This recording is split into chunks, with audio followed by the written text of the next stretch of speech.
Matt travaillait dans un petit supermarché. Un jour, le propriétaire du magasin, un homme du nom de Randy, lui a raconté une étrange histoire. Il y a de cela 20 ans, Randy travaillait aussi dans un supermarché du quartier. À cette époque, il avait un collègue appelé Curtis, et les deux sont devenus amis à force de se côtoyer quotidiennement. Un jour, Curtis a avoué à Randy qu'il avait assassiné quelqu'un.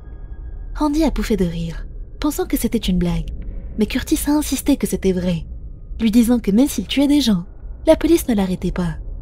Randy lui a dit d'arrêter sa blague de mauvais goût, et Curtis lui a rétorqué qu'il le prouverait.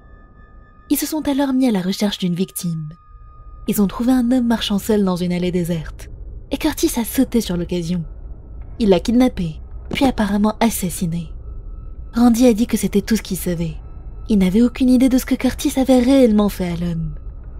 Après quelques jours, un homme dans leur quartier a été signalé disparu. La police a bien interrogé Curtis pendant leur enquête, mais il n'avait aucune preuve contre lui. Randy n'a pas arrêté de demander à Curtis comment il avait fait ça, mais ce dernier a refusé de lui répondre. Et plus le temps passait, plus la culpabilité dévorait Randy. Mais malgré cela, il n'a pas eu le courage d'aller dénoncer son ami à la police, car ça l'impliquerait également en tant que complice. Randy a dit à Matt que cette histoire avait 20 ans, et qu'il devait faire très attention à ses fréquentations. Matt avait du mal à croire à son histoire. Il pensait qu'il l'avait inventée de toutes pièces. Jusqu'au jour où un homme du nom de Curtis est entré dans leur supermarché. Randy l'a salué et l'a présenté à Matt, qui s'est aussitôt senti très mal à l'aise, se demandant si c'était le fameux meurtrier. C'était un homme à l'apparence tout à fait ordinaire, qui paraissait même sympathique.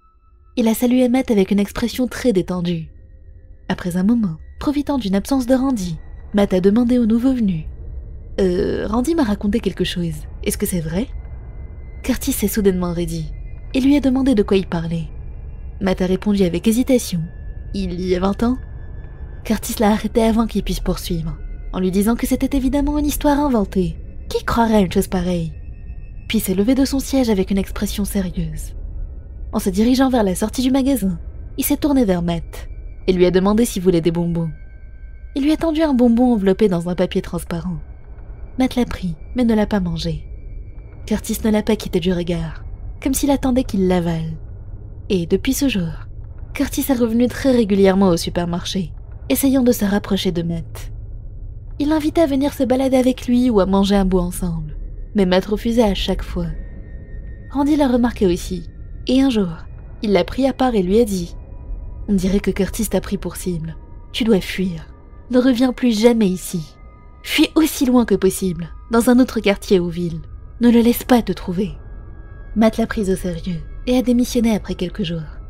Heureusement, il n'a plus croisé Curtis, mais une peur et des doutes intenses subsistaient dans son esprit. Le temps est passé, puis un jour, il a appris que Randy était porté disparu. La police a découvert que Randy avait quitté le magasin avec Curtis, et ils l'ont de nouveau considéré comme principal suspect. Durant l'enquête, ils ont trouvé des cheveux de Randy chez lui. Mais ils avaient beau chercher son cadavre, retournant tous les endroits possibles, ils n'arrivaient pas à le trouver. L'enquête a continué, et finalement, la police a enfin trouvé quelque chose dans la maison de Curtis.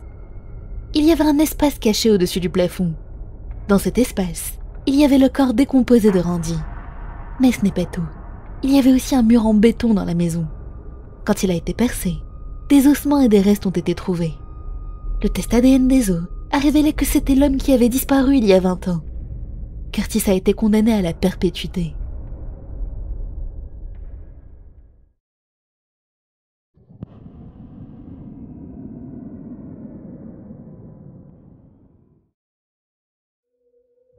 Quand j'étais en terminale, j'ai rejoint une compétition d'a cappella avec plusieurs de mes amis.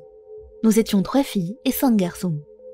Le jour de l'incident, il était 4h30 de l'après-midi, et notre professeur a décidé que nous devrions aller dans la salle de musique pour nous entraîner une dernière fois, car la compétition avait lieu le lendemain. Nous fréquentions cette école depuis plus de 2 ans à ce moment-là, et pourtant, nous n'avions jamais mis les pieds dans cette salle. En y entrant, la première chose que j'ai remarquée était un piano, qui se trouvait non loin de la porte. Il semblait assez vieux, autant que les guitares stockées dans un autre coin de la pièce.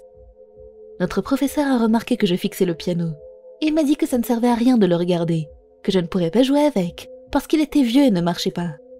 Il s'en est approché à appuyer sur une des touches, pour me prouver qu'il n'émettait aucun son. J'ai hoché la tête sans rien ajouter, et j'ai suivi ses instructions pour le reste de la répétition. Après environ 1 heure, son téléphone a sonné. Après l'avoir consulté, il nous a dit qu'il avait une urgence, et qu'il fallait qu'on l'attende pendant quelques instants sans toucher à rien. Nous avons tous acquiescé, et il est sorti. Nous nous sommes assis par terre, et nous avons commencé à papoter de nos stratégies pour remporter la compétition du lendemain. Après quelques minutes de bavardage, un de mes amis, Eric, nous a lancé qu'il devait aller aux toilettes, et a quitté la salle en courant, en nous disant de ne pas partir sans lui. Nous avons repris notre conversation, et nous étions tellement pris dedans que je n'ai même pas remarqué Eric revenir. Soudainement, en plein milieu d'une phrase, nous avons entendu le piano jouer. J'ai pensé au début que c'était l'un de mes amis qui s'amusait avec, et agacé, j'ai lancé « Hey, arrête, le professeur va nous tuer !» Ce n'est que là que je me suis souvenu que le piano était supposé être cassé, et n'avait pas émis de son auparavant. Nous avons lentement tourné le regard vers le vieil instrument, pour découvrir avec horreur qu'il jouait de lui-même. Nous étions tous paralysés de choc, tremblants de peur. Après quelques secondes de stupeur, nous nous sommes levés pour nous enfuir. Mon ami Eric était dans un état de panique tel qu'il n'arrivait même pas à ouvrir la porte. Quelqu'un d'autre a pris le relais, et une fois la porte enfin ouverte, nous avons tous couru à l'étage inférieur pour prévenir notre professeur. Nous lui avons dit en pleurant que le piano jouait de lui-même. La nouvelle l'a choqué lui aussi, et il a décidé de nous renvoyer chez nous plutôt que de continuer l'entraînement. Le lendemain, nous avons découvert qu'une bonne sœur était décédée dans cette pièce, et elle était très versée en musique.